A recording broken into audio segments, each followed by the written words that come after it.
ओम शांति। 14 फरवरी 2026 के ईश्वरीय महावाक्य। पहले सुनते हैं मुरली के कुछ मुख्य पॉइंट्स। क्या आप जानते हैं सतयुग में सृष्टि का पूरा समाचार क्यों नहीं सुनाया जाता? आज त्रिमूर्ति शिव जयंती के पावन अवसर पर बाप दादा हमें बताते हैं कि हम साधारण नहीं बल्कि सर्वोत्तम सौभाग्यशाली ब्राह्मण कुलभूषण हैं, जिन्हें स्वयं भगवान बधाइयाँ देते हैं। आज की इस मुरली में छुपा है सृष्टि के आदि मध्य अंत का गहरा राज।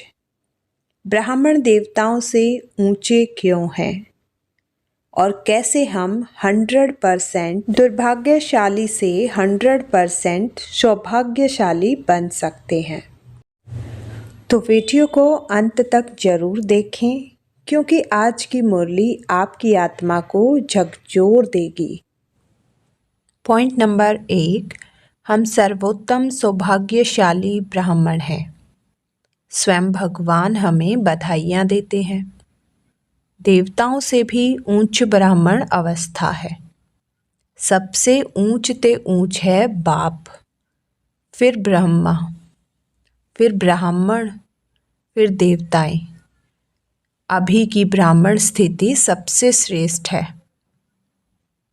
पॉइंट नंबर 2, सृष्टि का पूरा समाचार संगम पर ही क्यों? सतयुग में सृष्टि का चक्र पूरा नहीं हुआ होता।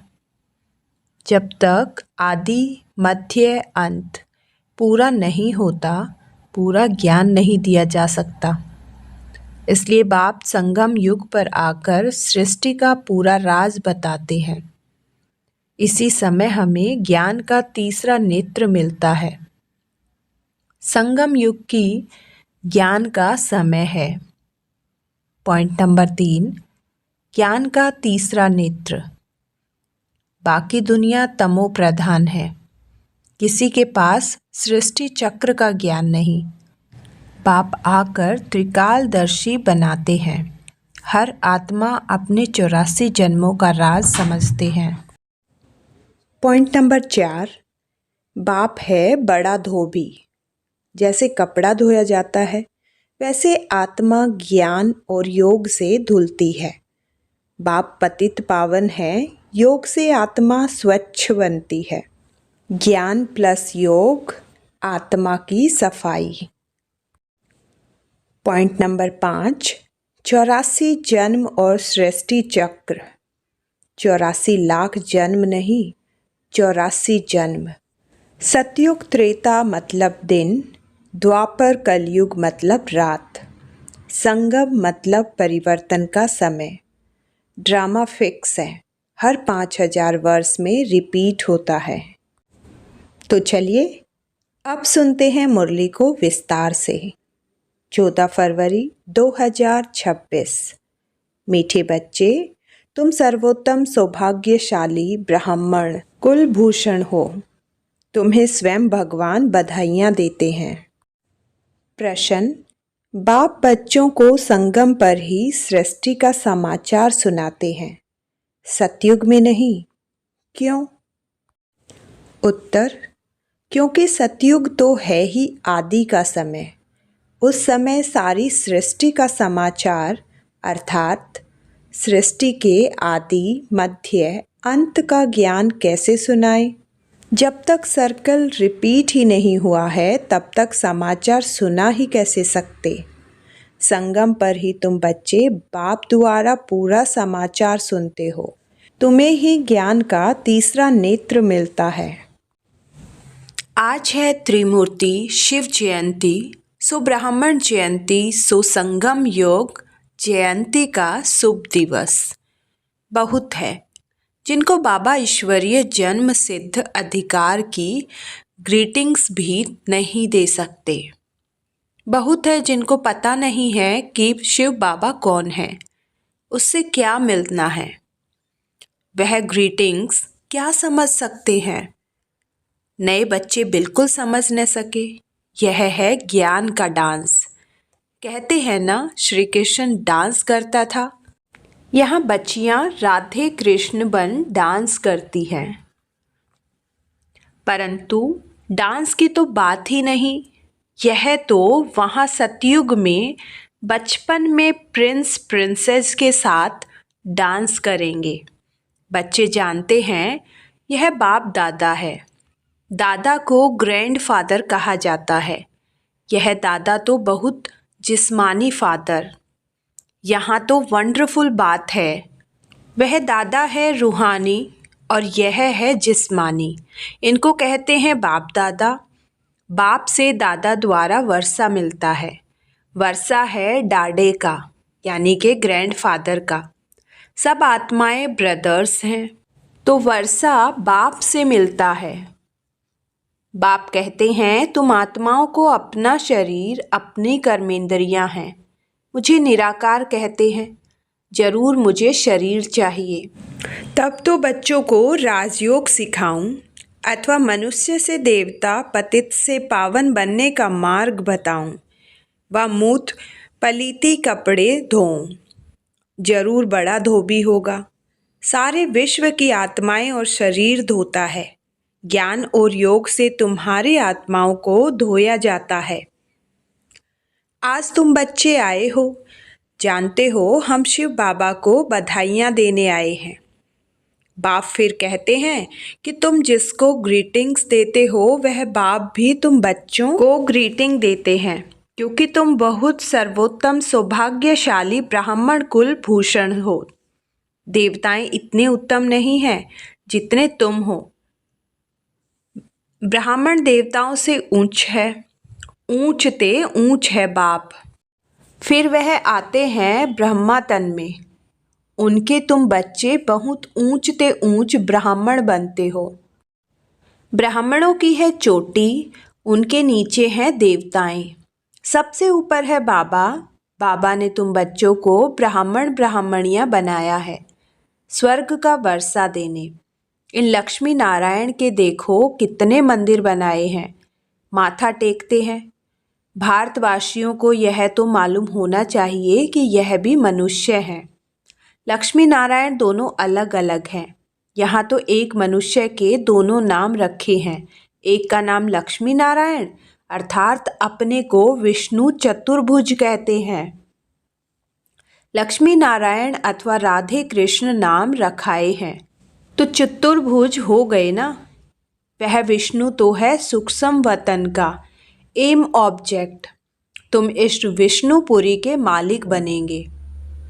यह लक्ष्मी नारायण विष्णुपुरी के मालिक हैं। विष्णु की है 4 भुजा, 2 लक्ष्मी की, 2 नारायण की। तुम कहेंगे हम विष्णुपुरी के मालिक बन रहे हैं। अच्छा, बाप की महिमा का गीत सुनाओ। कितना मीठा, कितना प्यारा शिव भोला भगवान। सारी दुनिया में शुरू से लेकर अब तक कोई की भी इतनी महिमा नहीं है सिवाय एक के। नंबरवार तो है ही।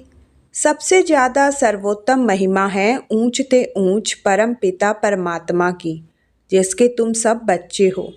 कहते हो हम ईश्वरीय संतान हैं। ईश्वर तो स्वर्ग रचता है, फिर तुम नरक में क्यों पड़े हो? ईश्वर का यहाँ जन्म है। क्रिश्चियन कहेंगे हम क्राइस्ट के हैं।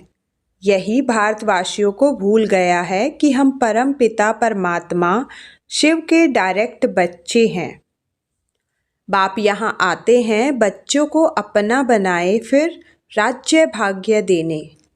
आज बाबा अच्छी रीति समझाते हैं क्योंकि नए भी बहुत हैं। इन्हों के लिए समझना मुश्किल है। हाँ, फिर भी स्वर्गवासी बनते हैं। स्वर्ग में सूर्यवंशी राजा रानी भी हैं, दास दासियां भी हैं, प्रजा भी होती है। उनमें कोई गरीब कोई साहूकार होते हैं, उनकी भी दास दासियां होती हैं। सारी राजधानी यहाँ स्थापन हो रही है। यह तो और कोई को मालूम नहीं है। सबकी आत्मा तमो प्रधान है। ज्ञान का तीसरा नेत्र कोई को है नहीं। गीत अभी बाप की महिमा सुनी। वह है सबका बाप। भगवान को बाप कहते हैं, बेहद का सुख देने वाला पिता। यही भारत है जिसमें बेहद का सुख था। लक्ष्मी नारायण का राज्य था। यह लक्ष्मी नारायण छोटेपन में राधे कृष्ण है। फिर स्वयंवर बाद लक्ष्मी नारायण नाम पड़ता है। इस भारत में 5000 वर्ष पहले देवताओं का राज्य था। शिवाय लक्ष्मी नारायण के कोई का राज्य नहीं था, कोई खंड नहीं। तो अब भारतवासियों को भी जरूर मालूम होना चाहिए कि लक्ष्मी नारायण ने आगे जन्म में कौन से कर्म किए। जैसे कहेंगे बिड़ला ने कौन से कर्म किए जो इतना धनवान बना। जरूर कहेंगे अगले जन्म में दान पुण्य किया होगा। कोई के पास बहुत धन है, कोई को खाने के लिए कुछ नहीं मिलता, क्योंकि कर्म ऐसे किए हैं। कर्मों को तो मानते हो। कर्म अकर्म विकर्म की गति गीता के भगवान ने सुनाई थी, जिसकी महिमा सुनी। ईश्वर भगवान है एक। मनुष्य को भगवान नहीं कहा जाता है, अब बाप कहा जाता है। समझाते हैं सामने महाभारत लड़ाई खड़ी है, तो मीठे ते मीठा बाबा समझाते हैं। इनको दुख में सब याद करते हैं, दुख में सिमरन सब करे। शिव बाबा को दुख में सब याद करते हैं, सुख में कोई नहीं करता। स्वर्ग में तो दुख नहीं था, वहाँ बाप का पाया हुआ वर्षा था। 5000 वर्ष पहले जब शिव बाबा आया तो भारत को स्वर्ग बनाया। अब नर्क है, बाप आए हैं स्वर्ग बनाने। दुनिया को तो पता भी नहीं, कहते हैं हम सब अंधे हैं। अंधों की लाठी आप प्रभु आओ, आकर आंखें प्रदान करो। तुम बच्चों को ज्ञान का तीसरा नेत्र मिला है। यहाँ हम आत्माएं रहती हैं, वह है शांति धाम। बाप भी वहाँ रहते हैं। तुम आत्माएं और हम रहते हैं। इनकी आत्मा को कहते हैं मैं तुम सब आत्माओं का बाप वहाँ रहता हूँ। तुम पुनर्जन्म का पार्ट बजाते हो, मैं नहीं बजाता हूँ। तुम विश्व के मालिक बनते हो, मैं नहीं बनता हूँ। तुमको 84 जन्म लेने पड़ते हैं। तुमको समझाया था कि हे बच्चे, तुम अपने जन्मों को नहीं जानते हो। 84 लाख जन्म कहते हैं, यह झूठी बातें हैं। मैं ज्ञान का सागर पतित पावन हूँ।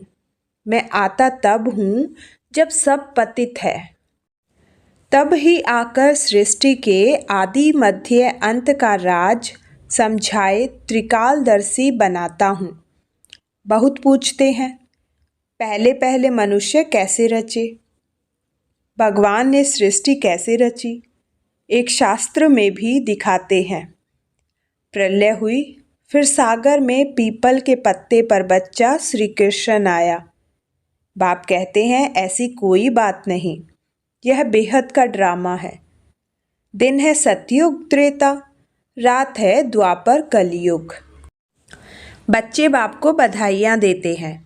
बाप कहते हैं तत्त्वम। तुम भी 100% दुर्भाग्यशाली से 100% सौभाग्यशाली बनते हो। तुम भारतवासी वह थे, परंतु तुमको पता नहीं है। बाप आकर बताते हैं तुम अपने जन्मों को नहीं जानते हो। मैं आकर बताता हूँ तुमने 84 जन्म लिए हैं। बाप तुमको संगम पर सारे सृष्टि का समाचार सुनाते हैं। सतयुग में थोड़े ही सुनाएंगे। जिस समय सृष्टि की आदि मध्य अंत हुई नहीं तो उसका समाचार कैसे समझाएं। मैं आता हूँ अंत में, कल्प के संगम युगे। शास्त्रों में लिखा है युगे युगे श्री कृष्ण भगवानुवाच। गीता में लिख दिया है। सब धर्म वाले श्री कृष्ण को भगवान थोड़े ही मानेंगे। भगवान तो निराकार है ना, वह है सब आत्माओं का बाप। बाप से वर्षा मिलता है। तुम सब आत्माएं भाई भाई हो। परमात्मा को सर्वव्यापी कहने से तो फादरहुड हो जाता है। फादर को कभी वर्षा मिलता है क्या? वर्षा बच्चों को मिलता है। तुम आत्माएं सब बच्चे हो, बाप का वर्षा जरूर चाहिए। हद के वर्षे से तुम राजी नहीं होते हो, इसलिए पुकारते हो तुम्हारी कृपा से सुख घनेरे मिले थे। अब फिर रावण द्वारा दुख मिलने से पुकारने लगे हो। सबकी आत्माएं पुकारती है क्योंकि इनको दुख है, इसलिए याद करती है। बाबा आकर सुख दो। अभी इस ज्ञान से स्वर्ग के मालिक बनते हो। तुम्हारी सद्गति होती है, इसलिए गाया जाता है सर्व का सद्गति दाता एक बाबा। अभी सब दुर्गति में है, फिर सर्व की सद्गति होती है। जब लक्ष्मी नारायण का राज्य था तो तुम स्वर्ग में थे, बाकी सब मुक्ति धाम में थे। अब हम बाप द्वारा राजयोग सीखते हैं। बाप कहते हैं कल्प के संगम पर मैं तुमको बढ़ाता हूँ, मनुष्य से देवता बनाता हूँ। अभी तुम बच्चों को सारा राज समझाता हूँ। शिवरात्रि कब हुई है यह तो मालूम होना चाहिए। क्या हुआ, शिव बाबा कब आया? कुछ नहीं जानते तो पत्थर बुद्धि ठहरे ना। अभी तुम पारस बुद्धि बनते हो। भारत पारस पूरी गोल्डन एज था। लक्ष्मी नारायण को भी भगवान भगवती कहते हैं। उन्हों को वर्षा भगवान ने दिया, फिर दे रहे हैं। तुमको फिर से भगवान भगवती बना रहे हैं। अभी यह तुम्हारा बहुत जन्मों के अंत का जन्म है। बाप कहते हैं विनाश सामने खड़ा है।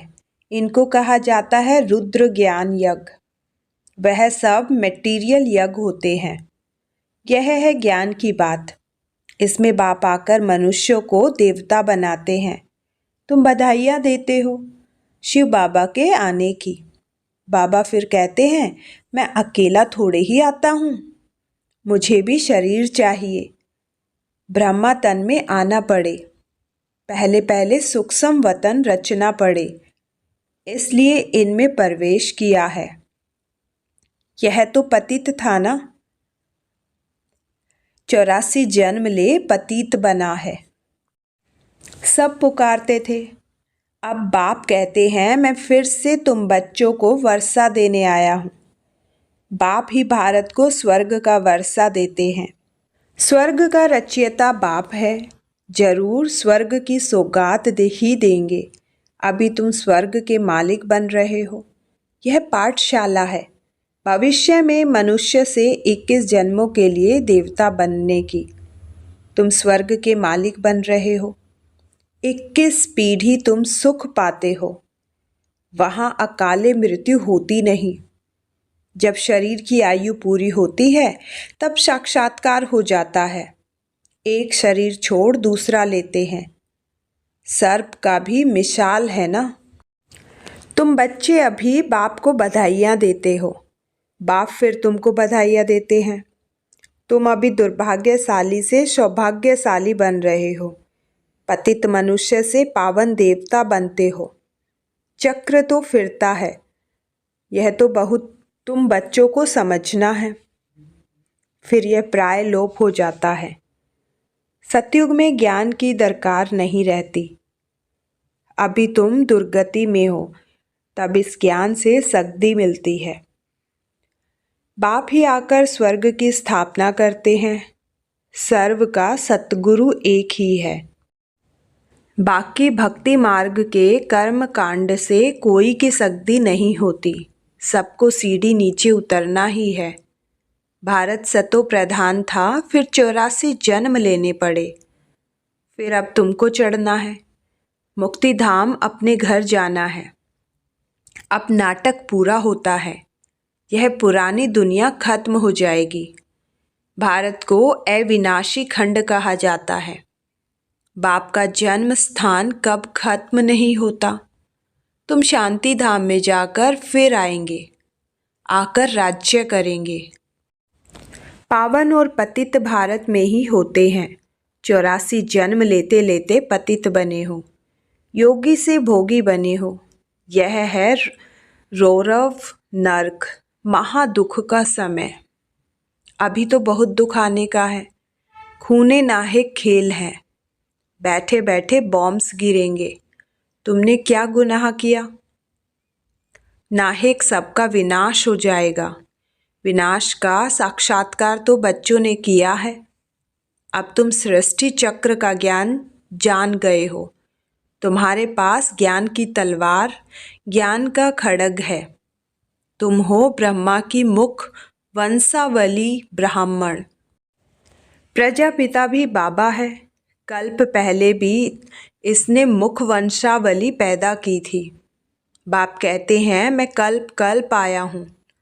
इसमें प्रवेश कर तुमको मुख वंशावली बनाता हूँ। ब्रह्मा के द्वारा स्वर्ग की स्थापना कराता हूँ। स्वर्ग में तो भविष्य में ही जाएंगे। छीछी दुनिया तो खत्म होनी चाहिए। बेहद का बाप आते ही हैं नई दुनिया रचने। बाप कहते हैं मैं तुम बच्चों के लिए हथेली पर बहिश्त ले आया हूँ। तुमको कोई भी तकलीफ नहीं देता हूँ। तुम सब द्रौपदियाँ हो। अच्छा। मीठे मीठे सिकिलदे बच्चों प्रति माता पिता बाप दादा का याद प्यार और गुड मॉर्निंग। रूहानी बाप की रूहानी बच्चों को नमस्ते। धारणा के लिए मुख्य सार। नंबर 1, देवताओं से भी ऊंच हम सर्वोत्तम ब्राह्मण हैं। इस रूहानी नशे में रहना है। ज्ञान और योग से आत्मा को स्वच्छ बनाना है। नंबर 2, सबको शिव बाबा के अवतरण की बधाइयाँ देनी है। बाप का परिचय देकर पतित से पावन बनाना है। रावण दुश्मन से मुक्त करना है। वरदान। विस्तार की रंग बिरंगी बातों से किनारा कर मुश्किल को सहज बनाने वाले सहज योगी भव। जब बाप को देखने के बजाय बातों को देखने लग जाते हो तो कई क्वेश्चन उत्पन्न होते हैं और सहज बात भी मुश्किल अनुभव होने लगती है, क्योंकि बातें हैं वृक्ष और बाप है बीज जो विस्तार वाले वृक्ष को हाथ में उठाते हैं। यह बाप को किनारे कर देते हैं। फिर विस्तार एक जाल बन जाता है जिसमें फंसते जाते हैं। बातों के विस्तार में रंग बिरंगी बातें होती हैं जो अपनी ओर आकर्षित कर लेती हैं। इसलिए बीज रूप बाप की याद से बिंदी लगाकर उससे किनारा कर लो तो सहज योगी बन जाएंगे। स्लोगन। मैं और मेरेपन की अलाय को समाप्त करना ही रियल गोल्ड बनना है। अव्यक्त इशारे।